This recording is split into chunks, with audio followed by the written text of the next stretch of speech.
নমস্কার, আপনারা দেখছেন নিউজ মুখ্য বার্তা। সকলের সাথে সকলকে নিয়ে নিউজ মুখ্য বার্তা দেখতে চ্যানেলটি সাবস্ক্রাইব করুন। গতকাল দুর্গাপুর ত্রিনাথ আশ্রমে এসেছিলেন দুই মহামণ্ডলেশ্বর 1008 স্বামী পরমাত্মানন্দ মহারাজ এবং 1008 মহামণ্ডলেশ্বর স্বামী শুদ্ধ গুণাত্মানন্দ গিরিজি মহারাজ।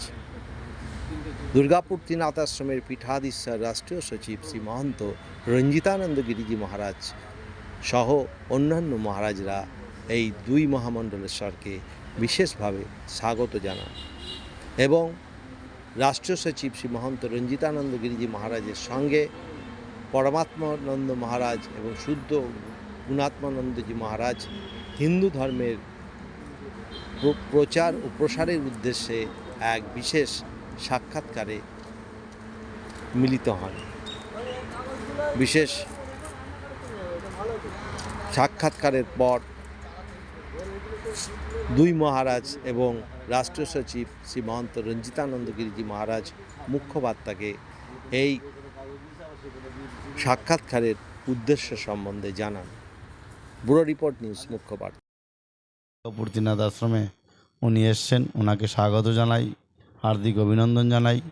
তো ওনার এই আসার আজকের যে পরম উদ্দেশ্য হলো সনাতন ধর্মের প্রসার করতে গিয়ে সারা রাজ্যব্যাপী যে সফলতায় বাধা সম্মুখীন হতে হচ্ছে সেইটাই নিয়ে একটি বিশেষ সৌজন্য সাক্ষাৎকার।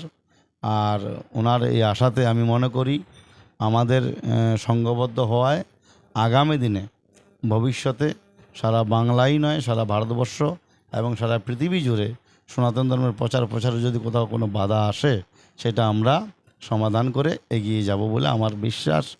আমি পরম পূজ্যপাত মহামণ্ডলেশ্বর শ্রীমৎ স্বামী পরমাত্মানন্দজি মহারাজের শ্রীমুখ থেকেই শুনে নেব আজকে সৌজন্যকার সাক্ষাৎকারের যে মূল উদ্দেশ্যটা কী।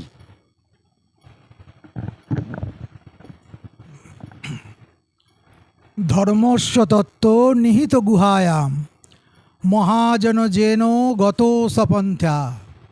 মহাভারতে ধর্মের অবস্থিতি সম্পর্কে প্রশ্নের উত্তরে ধর্মবক যখন জিজ্ঞেস করেছিলেন যুধিষ্ঠিরকে, তখন এই উত্তরটি এসেছিল যে ধর্মের তত্ত্ব গুহায় নিহিত।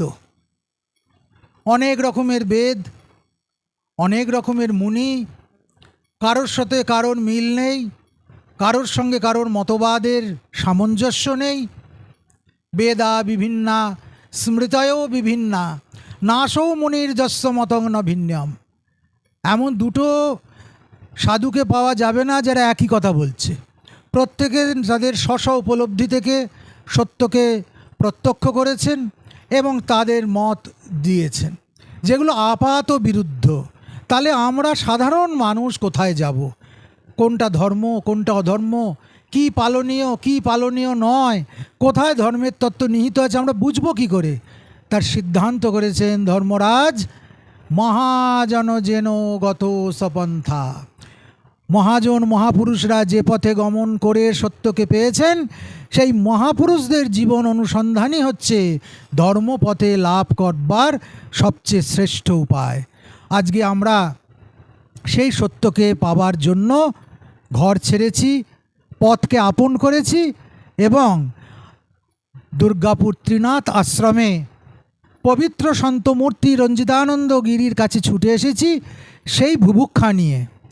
জ্ঞানের বুভুক্ষা, প্রেমের বুভুক্ষাই সাধুর চিরন্তন বুভুক্ষা, যার জন্য পথ ছেড়ে আমরা বারবার বিপথে যাই, যার জন্য আমরা ঘর ছেড়ে বেঘরে হই, যার জন্য আমরা মার্গ ছেড়ে উন্মার্গগামী হই।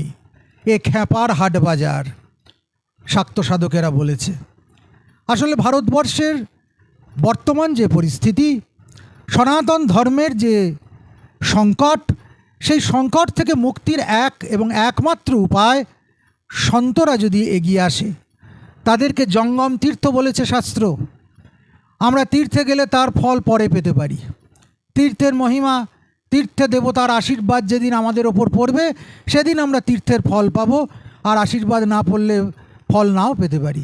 কিন্তু শাস্ত্র বলেছে সদ্য সাধু সমাগমে, কিন্তু সাধু দর্শনের, সাধু সংসর্গের ফল হাতে হাতে পাওয়া যায়। আজকে সেই সাধুরা আমরা এক জায়গায় আসবার চেষ্টা করছি, এক মঞ্চে আসবার চেষ্টা করছি, এক ছাতার নিচে আসার চেষ্টা করছি।